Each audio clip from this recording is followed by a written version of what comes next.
Last வீடியோவில் stocks and mutual funds பற்றி பேசியிருந்தேன். அதை பார்க்காதவங்க இங்கே ஒரு கார்டு தரேன், you can go and watch. அப்புறம் இன்வெஸ்ட்மெண்ட்ஸில் பிகினர்ஸுக்கு மியூச்சுவல் ஃபண்ட் தான் பெட்டர் ஆப்ஷன் சொல்லியிருந்தேன்.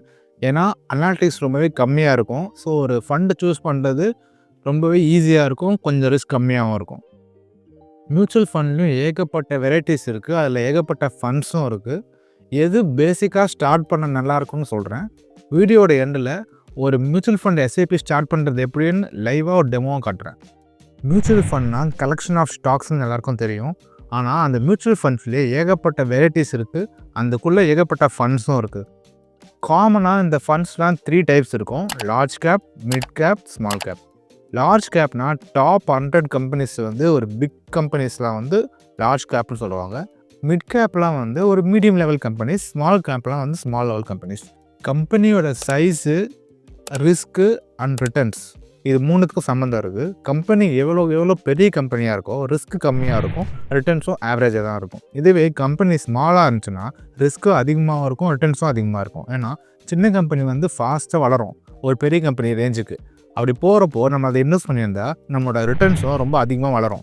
அதே மாதிரி சின்ன கம்பெனிக்கு சீக்கிரமாக லாஸ் ஆகிறதுக்கும் சான்ஸ் நிறையா இருக்குது. ஏன்னா அவங்களால ஒரு பெரிய பேண்டமிக்கோ ஒரு பெரிய இஷ்யூ வந்தால் அதை தாங்க முடியாது. இது பெரிய கம்பெனி மேனேஜ் பண்ணிவிடுவாங்க. ஸோ சின்ன கம்பெனி லாஸ் ஆகிறதுக்கும் நிறைய சான்சஸ் இருக்குது. ஸோ சின்ன கம்பெனியில் ரிஸ்க்கும் அதிகமாக இருக்குது, ரிட்டர்ன்ஸும் அதிகமாக இருக்குது.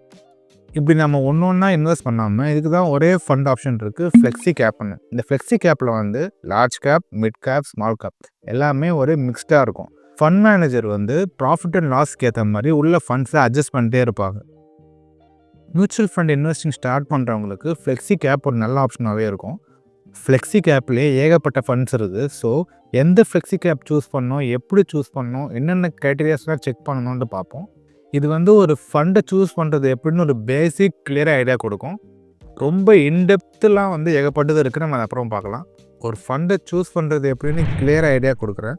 இது இருந்தாலே போதும், பேசிக்காக ஒரு ஃபண்டை எப்படி சூஸ் பண்ணணும் ஒரு கிளியர் ஐடியா உங்களுக்கு கிடச்சிரும். இன்னுமே இன்டெப்த் ரிசர்ச் அனாலிசிஸ்லாம் நிறையா இருக்குது. பட் ஒரு பேசிக்காக ஒரு பிகினர்ஸுக்கு இது more than enough. Hello everyone, welcome back. It's a beat book pod. நான் பார்க்க போகிறது how to pick a flexi cap fund. இது ஒரு எக்ஸாம்பிள் தான். நான் இந்த ஃபண்டை தான் சூஸ் பண்ணணும்னு சொல்லலை. நான் ஒன்றும் செபி ரெஜிஸ்டர்டோ ஒரு ஏஎம்சி மேனேஜரோ கிடையாது. எப்போதுமே இன்வெஸ்ட் பண்ணுறதுக்கு முன்னாடி நீங்கள் உங்களோட ஓன் ரிசர்ச் பண்ணிவிட்டு ஸ்டார்ட் பண்ணுங்கள். இந்த டேட்டாலாம் பாஸ்ட் ஃபண்டோட அனாலிசிஸ் தான். இதே மாதிரி தான் அது ஃப்யூச்சர்லேயும் பெர்ஃபார்ம் பண்ணணும்னு ஒன்றும் அவசியம் கிடையாது. பட் இந்த ஃபண்டோட ஹிஸ்ட்ரி டேட்டாவை வச்சு இந்த ஃப்யூச்சரில் இப்படி தான் இருக்க போகுதுன்னு ஒரு ப்ரிடிக்ஷன் தான். Hope it should go well. இப்போ நம்ம மியூச்சுவல் ஃபண்ட் ஃபில்டரிங் எடிட் பண்ணுறது ஆன்லைன் பார்க்க போகிறோம். இந்த மாதிரி கூகுளில் சர்ச் பண்ணாலே நிறைய ஆன்லைன் லிங்க்ஸ் வரும். Tickertape, Groww, advisor, screener, இந்த மாதிரி இது எல்லாமே ஃப்ரீ ஆன்லைன் டூல் தான். இது வச்சு நம்ம மியூச்சுவல் ஃபண்ட்ஸ் நிறைய டீட்டெயில்ஸ் பார்க்கலாம். இப்போ எக்ஸாம்பிள் நான் இப்போ க்ரோ எடுக்கிறேன். இன்னும் போக போக நான் வேறு ஆப்ஸ் தான் ஃப்யூச்சரில் காட்டுறேன் எப்படி யூஸ் பண்ணுறதுன்னு. இப்போ க்ரோவில் எல்லா மியூச்சுவல் ஃபண்டும் லிஸ்டாக இருக்குது. நமக்கு தேவையானது ஃப்ளெக்ஸி ஃபண்டு. ஸோ ஈக்விட்டியில் போயிட்டு ஃப்ளெக்ஸின்னு சூஸ் பண்ணால் இருக்கிற எல்லா ஃப்ளெக்ஸி ஃபண்ட்ஸும் காட்டும் டாப்பில் இருக்கிறது. நான் இப்போது பராக்பாரி ஃப்ளெக்ஸி ஃபண்டுக்குள்ளே போகிறேன். இதுக்குள்ளே எல்லா ரிட்டர்ன்ஸும் காமிச்சிருக்கோம். 1 மந்த்லேருந்து 5 இயர்ஸ் இருக்கும். எல்லா ரிட்டர்ன்ஸும் நம்ம பார்க்கலாம் ஃப்ரம் இன்செப்ஷன் வரைக்கும். இது ஒரு ஏஎம் ஃபண்ட் சைஸையும் நம்ம பார்க்கலாம், எவ்வளோ ஃபண்டு இன்வெஸ்ட் பண்ணியிருக்காங்க இந்த ஃபண்ட்லன்னு. அது மட்டும் இல்லாமல் இது என்னென்ன ஸ்டாக்ஸ் ஹோல்டிங்கில் இருக்குது, என்னென்ன பர்சன்டேஜ் இருக்குது, அதோட அசட் அலோகேஷன்ஸ், எவ்வளோ ஈக்விட்டி, எவ்வளோ டெப்ட்டு, எவ்வளோ கேஷ், இதெல்லாம் ப்ளஸ் ஸ்டாக்ஸ் என்னென்ன கேட்டகரிஸில் இருக்குது அதையும் பார்த்துக்கலாம். அப்புறமா இந்த PE ratio, PB ratio, alpha, beta, Sharpe, Sortino இதோட வேல்யூஸும் நமக்கு காமிச்சிருக்காங்க இந்த ஃபண்டோடது. இது வச்சு நம்ம முக்கியமாக அனலைஸ் பண்ணலாம் இந்த ஃபண்டை எப்படி பெர்ஃபார்ம் பண்ணணுன்ட்டு. லாஸ்ட்டாக இங்கே இதோட expense ratio, exit load, stamp duty, tax implications எல்லாமே இங்கே காமிச்சிருக்காங்க. இது எல்லாமே ரொம்ப முக்கியமானது அனலைஸ் பண்ணுறப்போ. லாஸ்ட்டாக அதோட ஃபண்ட் மேனேஜர்ஸும் காமிச்சிருக்காங்க. யாரெல்லாம் அந்த ஃபண்டை மேனேஜ் பண்ணுறாங்க, அவங்களோட எக்ஸ்பீரியன்ஸ் என்ன, அவங்களோட ஒர்க் இதெல்லாம் பண்ணியிருக்காங்க எல்லாமே இருக்கும். ஒரு ஃபண்டோட பேசிக் அனாலிட்டிக்ஸ்க்கு this is more than enough.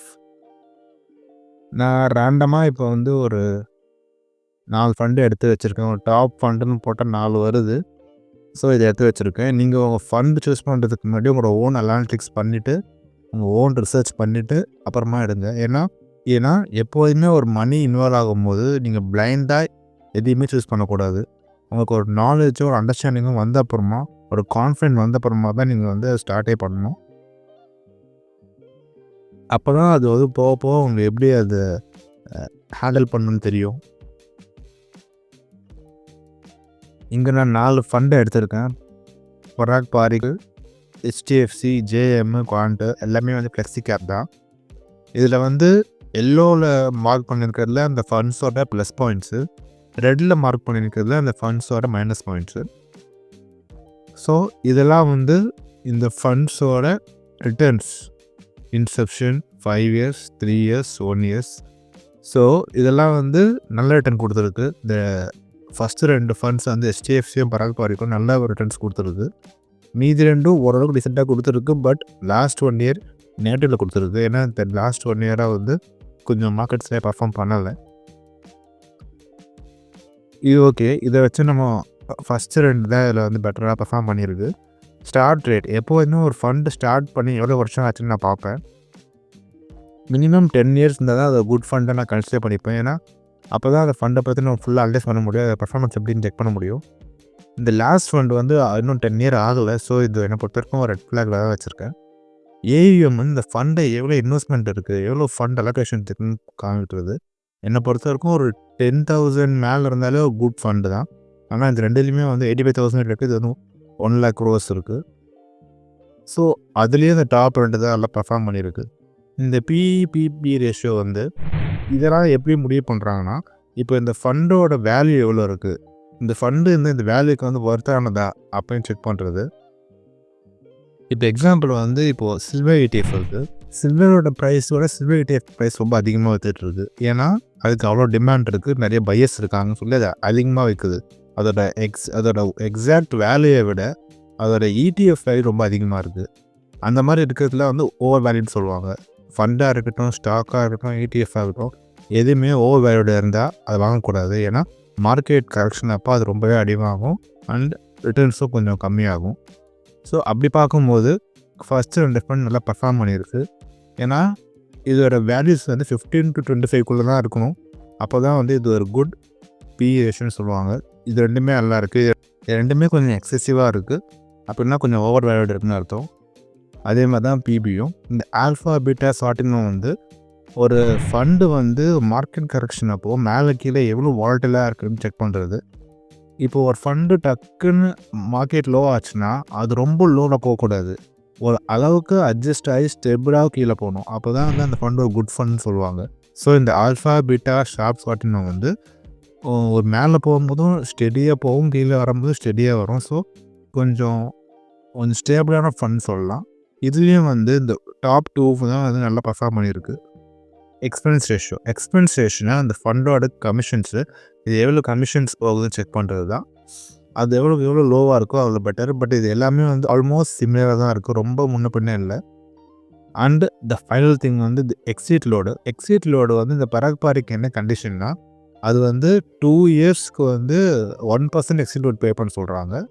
Within 1 year withdraw பண்ணிங்கன்னா 2% கேட்குறாங்க. அதே மாதிரி 10%க்குள்ளே நீங்கள் எடுத்திங்கன்னா நோ எக்ஸிட் லோட். 10% மேலே போகும்போது தான் 2%, 1% கேட்குறாங்க ஃபார் 1 இயர் அண்ட் 2 இயர்ஸ்க்கு. என்னை பொறுத்த வரைக்கும் 2 இயர்ஸ்க்கு எக்ஸிட் லோடு 1%னா கொஞ்சம் ட்ராபேக் தான். எக்ஸிட் லோடுக்கு HDFC பொறுத்த வரைக்கும் 1 இயர் தான் வந்து எக்ஸிட் லோடுக்கு 1% போகுது. 1 இயருக்கு மேலே நம்ம எப்போ வேணும் வித்ட்ரா பண்ணிக்கலாம். ஸோ இது கொஞ்சம் பெட்டராக தோணுது. இப்போது நான் இதெல்லாம் பார்த்து அனலைஸ் பண்ணி நான் சூஸ் பண்ண போகிற ஃபண்டு வந்து HDFC ஃப்ளெக்ஸி கேப் ஃபண்டு. சரி, ஃபண்டை நம்ம சூஸ் பண்ணியாச்சு. HDFC ஃப்ளெக்ஸி கேப் ஃபண்ட் தான் நம்ம சூஸ் பண்ணியிருக்கோம்.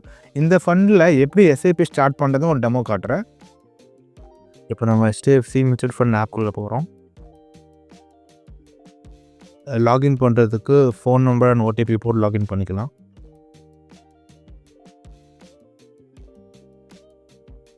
ஃபர்ஸ்ட் திங் KYC கேட்கும். உங்களோட PAN number and date of birth கொடுத்துட்டு கேஎஸ்சி வெரிஃபை பண்ணிக்கணும். அப்புறம் நாமினிஸ் ஆட் பண்ண சொல்கிறோம். நாமினிஸ் நேமு, ரிலேஷன்ஷிப் டீட்டெயில்ஸ்லாம் கேட்கும். எல்லாத்தையும் நம்ம நாமினிஸ் ஆட் பண்ணிவிட்டு நெக்ஸ்ட் கொடுத்தோடனே அது எஸ்ஏபி பேஜ்குள்ளே போகும். SAP dates, start date, end டேட்லாம் கேட்கும்.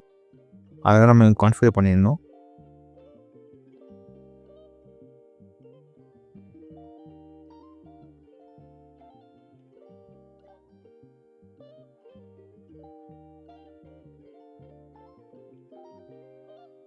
இப்போது ஃபண்ட் சூஸ் பண்ணணும். நம்ம சூஸ் பண்ண போகிறது ரெகுலராக டேரெக்டாக கேட்கும்.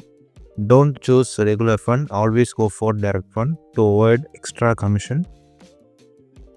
இப்போது ஃபண்ட் நேம் சூஸ் பண்ணிங்கன்னா HDFC Flexi Cap direct plan growth நம்ம சூஸ் பண்ண போகிறோம். எஸ்ஏபி அமௌண்ட் கேட்குது. நான் இப்போ 10,000 கொடுக்குறேன். எல்லாத்தையும் செக் பண்ணிக்கணும். மந்த்லியா, டேட்டா, எஸ்ஐபி த்ரூன்னு போட்டுட்டு அகைன் நம்மளோட மொபைல் நம்பருக்கு ஓடிபி வரும். ஓடிபி கன்ஃபார்ம் பண்ணோன்னே பேங்க் டீட்டெயில்ஸ் கேட்கும். எந்த பேங்க் டீட்டெயில்ஸோட ஜிபே மூலியமாட்டு நான் இப்போ நெட் பேங்கிங் கொடுக்குறேன். என்னோடய HDFC பேங்க்கை நான் சூஸ் பண்ணிக்கிறேன் எஸ்ஐபி டிடெக்ஷனுக்கு.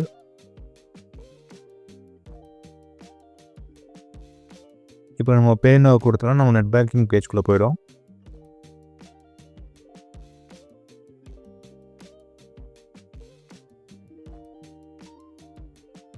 நெட் பேங்கிங்குள்ளே போன அப்புறமா வழக்கம் போல் நம்மளோட கஸ்டமர் ஐடியும் பாஸ்வேர்டும் போட்டு பேமெண்ட் ஸ்டார்ட் பண்ணிக்கலாம். பேமெண்ட் ஸ்டார்ட் பண்ண அப்புறமா ஒரு நெட் பேங்கிங் ஆப்குள்ளே போய்ட்டு பில்ஸ்குள்ளே போய்ட்டு நீங்கள் எப்படி இபி பில் ஆட் பண்ணுவீங்களோ அதை மாதிரி இந்த எஸ்ஏபி பில்லையும் ஆட் பண்ணிக்கணும். அப்போ தான் அது மாதம் எஸ்ஏபி தானே எடுத்துக்கும். ட்ரான்சாக்ஷன் சக்ஸஸ்ஃபுல் ஆகிடுச்சு. இங்கே நம்மளோட பிளான் நேமு, எஸ்ஐபி அமௌண்ட்டு எல்லாத்தையும் பார்த்துக்கலாம். என் கூட சேர்ந்து நீங்கள் இன்வெஸ்ட் பண்ணுங்கள். Happy investing. இன்வெஸ்ட்மெண்ட் பண்ணுறதுக்கு முன்னாடி நல்லா ரிசர்ச் பண்ணிவிட்டு அதை பற்றி ஃபுல்லாக அண்டர்ஸ்டாண்டிங் ஆன அப்புறமா இன்வெஸ்ட் பண்ணுங்கள். அவங்க சொல்கிறாங்க இங்கே சொல்கிறாங்கன்னு கண்ணை மூடி இன்வெஸ்ட்மெண்ட் பண்ணாதீங்க. அந்த இன்வெஸ்ட்மெண்ட் ரிசர்ச்க்கு வீடியோ கொஞ்சமாச்சும் யூஸ்ஃபுல்லாக இருந்துக்குன்னு நினைக்கிறேன். அப்படி யூஸ்ஃபுல்லாக இருந்திருந்தால் டூ கன்சிடர் சப்ஸ்கிரைபிங். இந்த மாதிரி நிறைய money management, time management, productivity பற்றி வீடியோஸ் பார்க்கணுன்னா do follow. See you all in next video. Thank you. Bye.